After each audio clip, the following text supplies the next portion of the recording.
ஐயோ குளிர்தே. நான் வர மார்னிங் சீக்கிரமாக எழுந்திரிச்சு சரி பக்கத்தில் எங்கேயாவது போய் சன்ரைஸ் வீடியோ எடுக்கலாம் அப்படின்னு சொல்லிட்டு காலையிலே கிளம்பிட்டேன். ஐயோ இங்கே வந்து பார்த்தா குளிர் தாங்க முடியல. சரி பரவாயில்ல, அந்த வியூக்காண்டி வெயிட் பண்ணுவோம் அப்படின்னு சொல்லி வெயிட் பண்ணேன். சன்ரைஸ் வேறு லெவலில் ஃபீல் கொடுச்சு. எனக்கு நேச்சர்னால் ரொம்ப பிடிக்கும். அது என்னோ தெரியல, ஃபஸ்ட்லேருந்து அப்படி தான். என் மனசில் எப்போவும் பாசிட்டிவாக ஃபீல் பண்ணுறதுக்கு காரணமே இந்த அழகான நேச்சர் தான். அப்புறம் காய்ஸ், எல்லோரும் எப்படி இருக்கீங்க? நான் ரொம்ப நல்லா இருக்கேன்.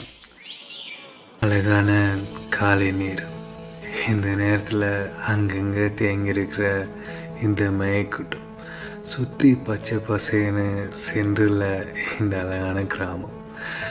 இந்த கிராமத்தோட நேம் வந்து லாக்கார்ட் டீ எஸ்டேட். இந்த டீ எஸ்டேட் வந்து மூணார் பக்கத்தில் இருக்குது.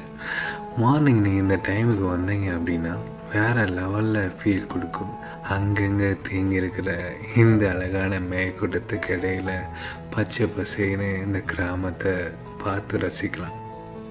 நான் எப்போவுமே எல்லாத்தையும் சொல்கிற ஒரே ஒரு விஷயம், நீங்கள் எந்த சுச்சுவேஷன்லேயும் நீங்களாகவே இருங்க. இங்கே காப்பியை விட ஒரிஜினலுக்கு தான் வேல்யூ அதிகம். என்ன கொஞ்சம் டைம் எடுக்கும், அவ்வளோதான். என்ன பண்ணாலும் உங்கள் மனசார பிடிச்சி பண்ணுங்கள். அதில் கொஞ்சமாக நம்மளுக்கு பலன் கிடைச்சாலும் அது நம்மளுக்கு ஹாப்பி தான். அதை விட பெரிய சந்தோஷம் எதுவும் இருக்காது.